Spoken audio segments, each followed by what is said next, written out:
bem-vindos ao primeiro episódio do podcast Ecoconexão. Hoje a gente vai falar sobre uma temática muito importante e atual, sobre o desafio das mudanças climáticas e os impactos na sociedade. Meu nome é Larissa e eu sou assistente de mídias, estou aqui com duas presenças de peso, a professora doutora Sabina Ribeiro e o professor doutor Foster Brown. Então, para a gente conhecer um pouco melhor sobre vocês, eu gostaria que vocês se apresentassem, falassem a atuação e a formação de vocês, começando pelo professor Foster. Bem, eu sou norte-americano, cheguei aqui em 91 para ajudar o mapeamento da reserva Chico Mendes, recebi o convite de passar tempo aqui para fortalecer o programa aqui no Parque Zoobotânico e na Universidade Federal do Acre. E de um ano isso virou 32 anos aqui no Acre. Bom, meu nome é Sabina, eu sou brasileira, estou aqui no Acre já há 10 anos e já tem também 10 anos que eu tenho trabalhado na Reserva Extrativista Chico Mendes, com vários projetos. Então, o nosso programa é um programa para todos, desde aqueles que já conhecem da temática sobre mudanças climáticas e aqueles que estão interessados em aprender um pouco mais. E para começar do básico, a gente vai entender primeiramente o que são mudanças climáticas. Professor Foster, por favor. Ok. Clima podemos considerar como temperatura, chuvas e vento e calor assim, durante um período de tempo. Quando a gente fala de mudar isso, a gente está mudando o que chama padrão. E na história da Terra houve muitas mudanças, mas as mudanças mais preocupantes para a gente agora, que está acontecendo atualmente nos últimos décadas, que envolve o efeito do ser humano sobre o clima. Professora, uma complementação a mais? Então essa questão das mudanças climáticas a gente consegue perceber no nosso dia a dia, por exemplo, com essa quentura, né, esse calor maior. Muitas vezes a gente percebe também que as chuvas mudaram, então em meses que eu esperava que tivesse chuva, justamente aquele mês que eu estava esperando para plantar, que sempre, né, desde o meu avô, meu pai, a gente plantava aquele mês e aí agora de repente mudou. Né? Não posso mais plantar. Então são exemplos de alterações, aquele igarapé que nunca secava e de repente aquele igarapé está seco. Então são algumas evidências, né, sinais que mostram para a gente que tem alguma coisa mudando no nosso clima. Certo. Então muito se fala nesses eventos climáticos, que são chamados de eventos climáticos extremos, como as secas severas, os vendavais, tempestades, mas o homem também é responsável por isso. Então, qual que é o principal papel do homem nas mudanças climáticas? Professora? Então, o ser humano, ele vem, por conta das suas atividades do dia a dia, ele vem alterando os gases que a gente tem na atmosfera, né? Então, por exemplo, quando a gente vai lá, desmata e põe fogo, a gente está emitindo esses gases que vão para a atmosfera, né? Quando a gente usa o carro, também a gente está emitindo. Quando a gente pensa nas indústrias também, né? Nesse processo, por exemplo, industrial, a gente também sempre vê aquela chaminés emitindo fumaça. Então toda essa fumaça, ela vai alterando essa composição dessa atmosfera. E isso faz com que a gente tenha essa mudança do clima. Não sei se Foster quer complementar. Sim, na verdade, estamos lidando com o que chama liberação de um gás que chama gás carbônico, o CO2. É um gás que é essencial para a vida. Nós usamos isso na floresta. A floresta aqui está absorvendo esse CO2 para crescer. Então faz parte do ciclo natural e libera oxigênio que a gente está respirando. Mas o problema é que a gente está queimando muitas coisas que foram enterradas milhões e milhões de anos atrás, que é carvão, óleo, petróleo, que virou diesel, etc. E quando a gente queima isso, libera aquele carbono na forma de CO2 e vai acumulando na atmosfera. E esse acúmulo está causando problemas, porque segura calor. Segurando um pouco é bom, mas segurando muito é um problema. E essa é a nossa situação atual. Nós estamos acumulando muito mais gás carbônico no ar. Isso está afetando o equilíbrio do calor. Consequentemente, estamos sentindo mais calor e o ar tem mais energia. Essa energia se traduz em outras coisas, que é chuvas mais fortes, secas mais fortes, ventos mais fortes, ondas de calor também.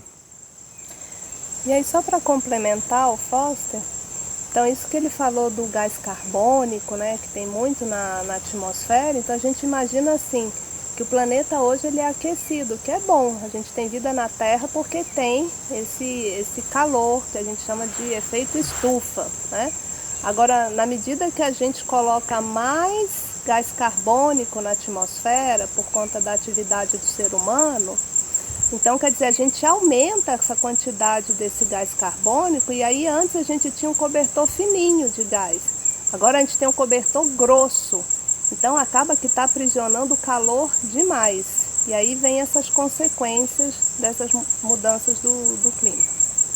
Então, outro problema principal que a gente acaba tendo por conta dessas mudanças climáticas é a diminuição de comida afetando milhares e centenas de pessoas.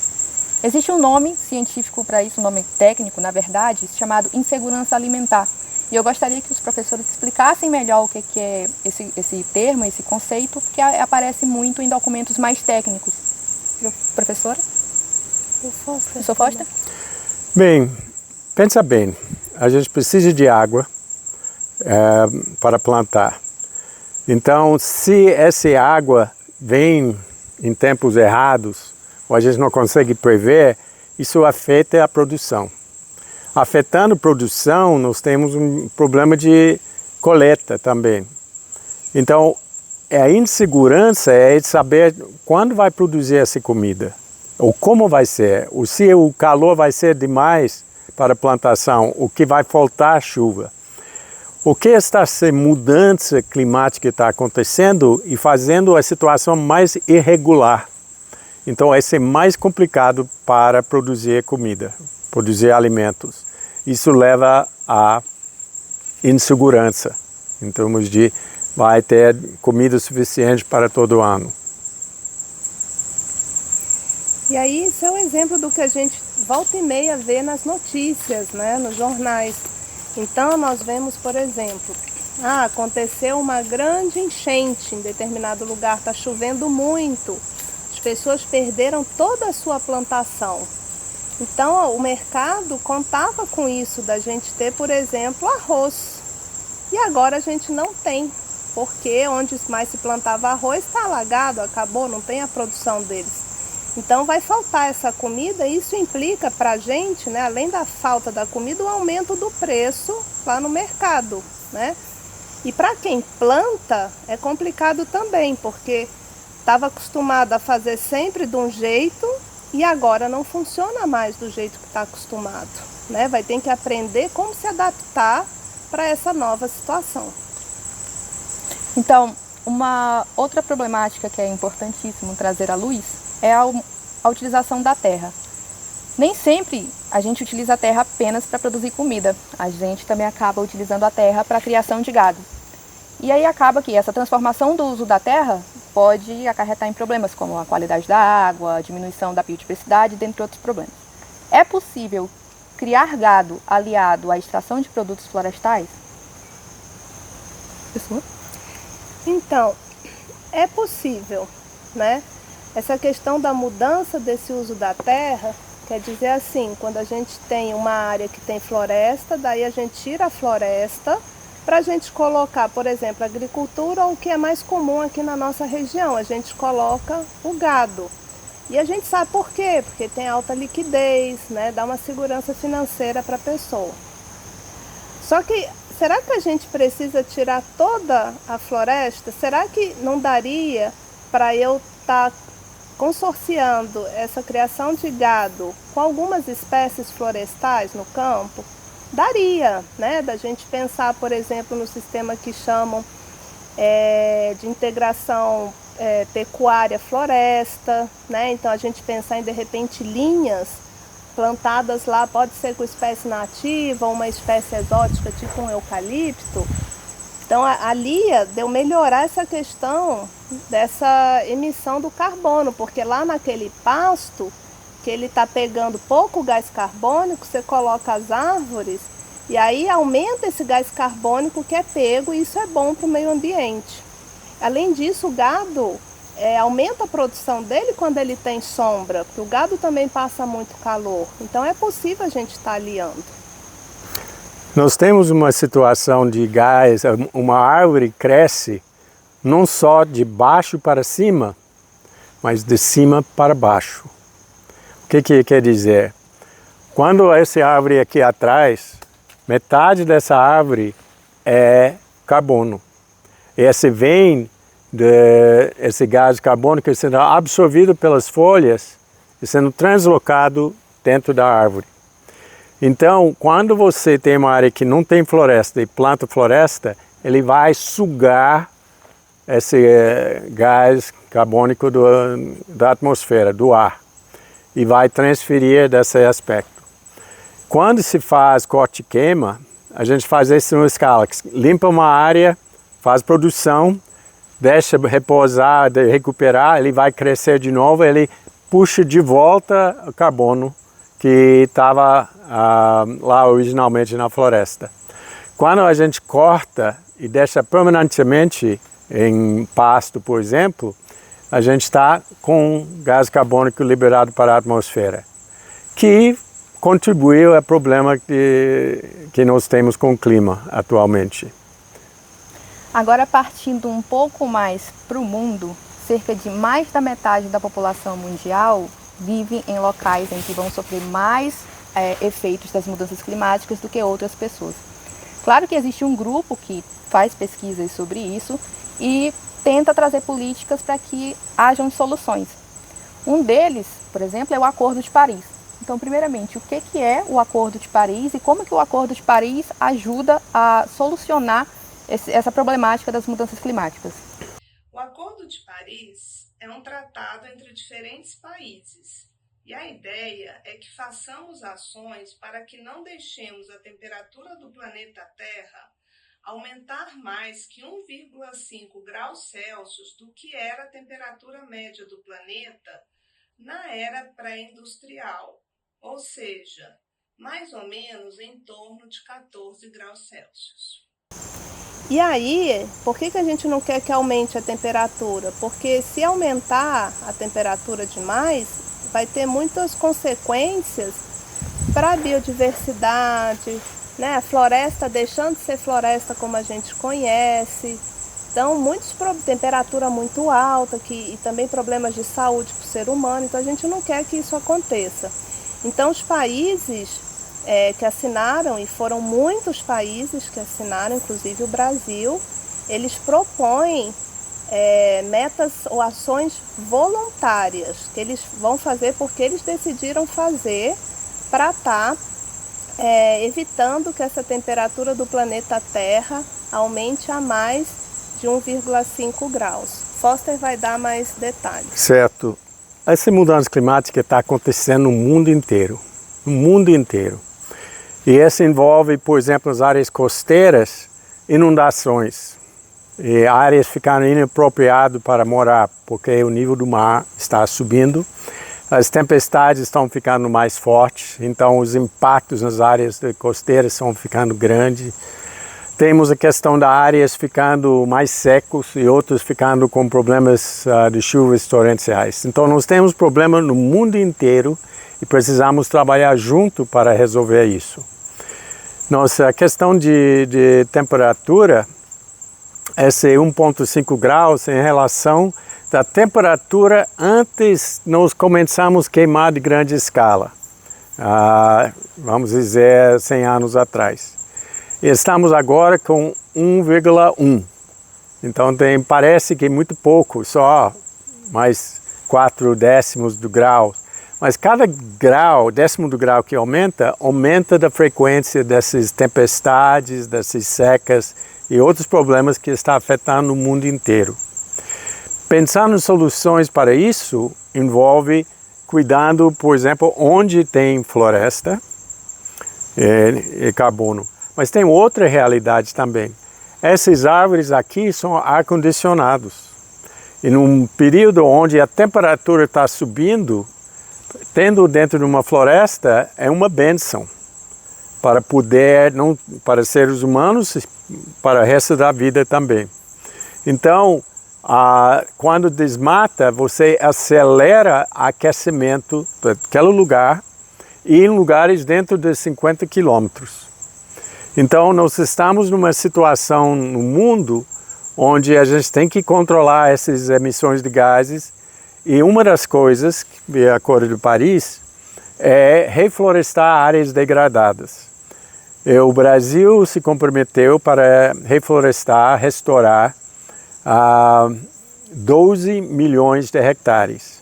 É muita terra, mas é importante fazer como maneira para reduzir os impactos que a gente já tendo e que estamos prevendo com aumento de gás, efeito estufa, especialmente CO2, gás carbônico, no ar. Então, com isso, a gente acaba de entrar na distribuição dos papéis para a sociedade, para as comunidades e para o governo. Então, o que as pessoas podem fazer para ajudar na questão da conscientização, na mudança do clima e etc., e quais são as políticas públicas que podem ser adotadas pelo governo para também ajudar essas pessoas? Eu acho assim que a gente tem que cuidar para não ficar só esperando o governo falar o que a gente tem que fazer. Ou da gente pensar que é o governo que tem que fazer alguma coisa, que a gente só vai esperar. Não, é pelo contrário. Cada um de nós tem que fazer alguma coisa para estar ajudando a reduzir essa mudança do clima, né? E o que a gente pode estar fazendo no nosso dia a dia? Às vezes coisas simples, né? Por exemplo, numa cidade, eu vou optar por não ir de carro para o meu trabalho, né? Por quê? Porque o carro emite lá o gás carbônico. Então eu decido que eu vou ir de bicicleta para o meu trabalho. Eu também posso optar, quando eu for tomar meu banho, eu vou tomar um banho mais rápido, para não gastar tanta água, né? Para gastar menos. Quando eu estiver no ambiente, estou com a luz acesa, eu saio do ambiente, eu apago aquela luz. Eu não deixo a casa inteira com luz acesa se eu não estou lá. Então são pequenas ações do dia a dia que podem ajudar a gente a reduzir essa questão desse aquecimento global. Cada um tem que fazer a sua parte. Foster deve ter mais dicas também. Vamos usar duas palavras, adaptação e mitigação. Adaptação, nós temos mudanças que já estão acontecendo e a gente tem que adaptar os impactos dessas. Em áreas rurais, isso pode significar encontrando outras fontes de água. Pode ser cavando poço, ou fazendo açudes maiores, ou mantendo a floresta ao redor de açudes para reduzir o impacto desmatamento perto de poços de água. Esses são fatores e pensando no plantio, que é um plantio adaptado para essa nova realidade de temperaturas mais quentes, etc. A outra mitigação é ver maneiras que podemos reduzir os fatores. E aí a gente entra no aspecto global. Uma área, como eu falei do Acordo de Paris, não é só reflorestar, restaurar áreas e parar de desmatar. Por quê? Porque desmatamento faz duas coisas. Libera mais CO2 para a atmosfera e aumenta a temperatura local e afeta a distribuição da água. Aqui no Acre, na época da seca, quando tem poucas chuvas, aquelas chuvas, mais do que metade, passaram via uma floresta, ciclando numa floresta no Pará, Mato Grosso, Rondônia. Desmatamento naquelas áreas afeta quanto água que chega aqui. Então, nós precisamos mitigar, de reduzir o desmatamento o máximo possível, e não só aqui, mas em outros lugares, porque está afetando a distribuição de água. Então, esse é um tema muito importante. Eu espero que vocês tenham aprendido muito com a gente hoje. Agradeço a presença da professora Sabina e do professor Foster. Esse foi o final do nosso primeiro episódio do podcast do Ecoconexão. Espero que vocês sigam a gente nas redes sociais. A gente tem o Instagram, é o Eco_Conexão, o YouTube, Ecoconexão também, e no X, antigo Twitter, que é o Ecoconexão Direto. Muito obrigada e até o próximo episódio.